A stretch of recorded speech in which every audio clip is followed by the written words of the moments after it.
আমরা গত ৬ বছর ধরে এই কাজগুলো করতেছি এবং অনেকবার আমরা কুমিল্লায় প্রথম স্থান অর্জন করেছি এবং আম, এখন আমরা করতেছি হচ্ছে পেঁচা, তারপর কাঁঠাল, বিভিন্ন ফল, প্রাণী ইত্যাদি অনেক কিছুই আছে এবং আমরা চাচ্ছি এইসবের মাধ্যমে বাংলা সংস্কৃতি তুলে ধরার জন্য। প্রতি বছরের মতোই বিভিন্ন ধরনের আলপনা, তারপরে আমাদের বিভিন্ন চিত্র আছে যেগুলো আমরা অঙ্কন করছি এবং এটার মাধ্যমে আমরা বাঙালির যে একটা ঐতিহ্য, এই উৎসবের যে আনন্দ সেটাকে তুলে ধরছি। এই মুহূর্তে আমাদের প্রায় অনেকখানি কাজ শেষ।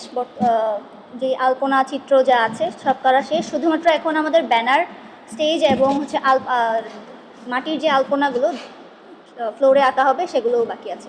ঢাকা বিশ্ববিদ্যালয় কেন্দ্রিক মঙ্গল শোভাযাত্রা এখন এটা সারা বাংলাদেশে উদযাপিত হচ্ছে এবং স্কুল কলেজগুলো দারুণভাবে অংশগ্রহণ করছে। বিভিন্ন তৃণমূল স্কুলগুলো পর্যন্ত দেখতে পাচ্ছি যে এই বৈশাখী শোভাযাত্রায় রীতিমতো প্রত্যেকে সানন্দে অংশগ্রহণ করছে। এটা চোখে পড়ার মতো। বাংলাদেশের সম্পূর্ণ জেলায় ঘরে ঘরে এই বৈশাখের যে একটা আমেজ, এটা বাঙালির মনে মিশে আছে। এটা দিন দিন আরও বাড়ছে।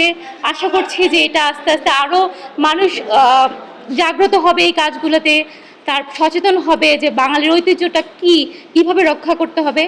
এই জন্যে আমাদের আর কি সবাই মানে সর্বপরিসর থেকে এটা কাজ করতে হবে যেন এই সংস্কৃতিটা হারিয়ে না যায়, সবার মনে সুন্দর করে ভেসে থাকে এই সংস্কৃতিটা।